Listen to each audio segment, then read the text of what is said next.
तो पहले तो इस क्वेश्चन का मैं शॉर्ट सॉल्यूशन आपको बताता हूँ कि बिना डिटेल में आप इसको कैसे आंसर कर सकते हो। तो देयर आर 4 पॉइंट चार्जेस जो स्क्वायर के कॉर्नर्स पे प्लेस्ड, और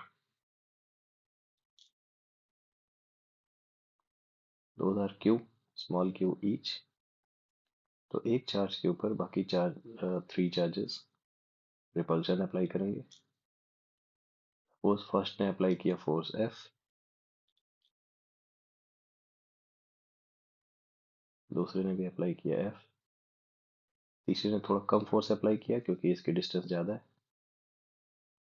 तो ये जो कैलकुलेशन है वो मोस्ट ऑफ द स्टूडेंट्स को थोड़ा पता होता है, बट उसको भी मैं यहाँ कर देता हूँ। So this is F, F and this is F dash. अब ये तो इम्पोर्टेंट है कि ये तीनों फोर्सेस आप ऐड करोगे, सो वट एवर आप जो भी इसका नेट फोर्स निकालने वाले हो, अगर आपको इसकी वैल्यू नहीं भी पता है तो इतना जरूर पता है कि ये जो फोर्स आएगा वो नेट फोर्स जो होगा वो प्रोपोर्शनल होगा k q square upon r square के, इसके साथ जो भी यहाँ पे फैक्टर आए। और इसको अपोज करने वाला फोर्स कौन सा है। सपोज इस फिल्म को मैंने यहाँ से कट कर दिया, यहाँ से ऐसा इस साइड को कट कर दिया। सपोज ये ए बी सी डी है, तो इसमें से साइड बी सी को हमने यहाँ से कट कर दिया, तो इसका सरफेस टेंशन इसको अंदर की तरफ खींचेगा, इतना तो आपको पता है।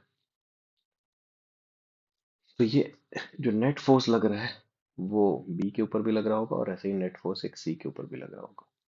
उसका एक्स डायरेक्शन में कोई सा भी कंपोनेंट आए, वो कंपोनेंट भी 1/r² के प्रोपोर्शनल होगा। और ये सरफेस टेंशन का फोर्स इसको बैलेंस कर रहा होगा। रिपल्सन का फोर्स है टुवर्ड्स राइट और अट्रैक्शन का फोर्स है towards left.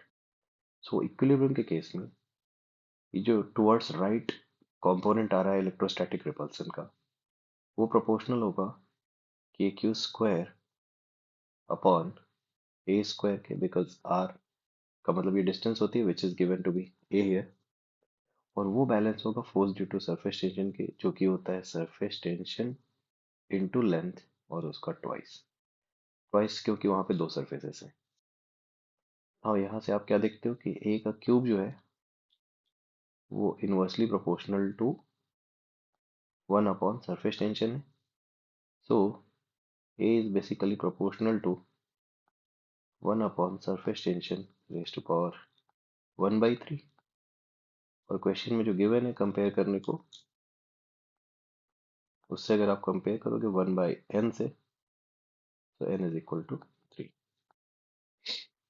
Now, if someone wants the exact detailed solution, so same side BC का अगर आप इक्विलिब्रियम लेते हो तो उस पे x डायरेक्शन में फोर्स कितना लग रहा है, ये सारे फोर्सेस शो किए हुए हैं। B के ऊपर 3 फोर्सेस लग रहे हैं, C चार्ज के ऊपर 3 फोर्सेस लग रहे हैं due to the other charges. So x में फोर्स कितना लग रहा है, ये F, ये एक और F, इस F डैश का कंपोनेंट, इस F डैश का कंपोनेंट, क्योंकि ये फोर्सेस वैसे भी y में और वो वैसे भी कैंसिल भी हो जा रहे हैं। तो x में जो फोर्स लग रहा है वो लग रहा है ये 2F और 2 टाइम्स F डैश का cos 45 component which is by root 2। तो ये फोर्स है कितना, F की जो वैल्यू है अपॉन ए स्क्वायर और रूट 2 टाइम्स एफ डैश की जो वैल्यू है वो है k q square upon this distance is root 2 है, तो रूट 2 है का whole square. Now this force will be balanced by force due to surface tension, जैसे अभी हमने थोड़ी देर पहले देखा था। तो एक फिल्म की दो सरफेस होती है, फ्रंट वाली और बैक वाली। तो ये होगा 2 times gamma into a. Basically surface tension is force per unit length, force will be equal to surface tension into length. But इसको दो बार ऐड क्यों किया, because there are two surfaces. Now यही से आपका आंसर आएगा। यहाँ से आप k q square upon a square को अगर कॉमन लेते हो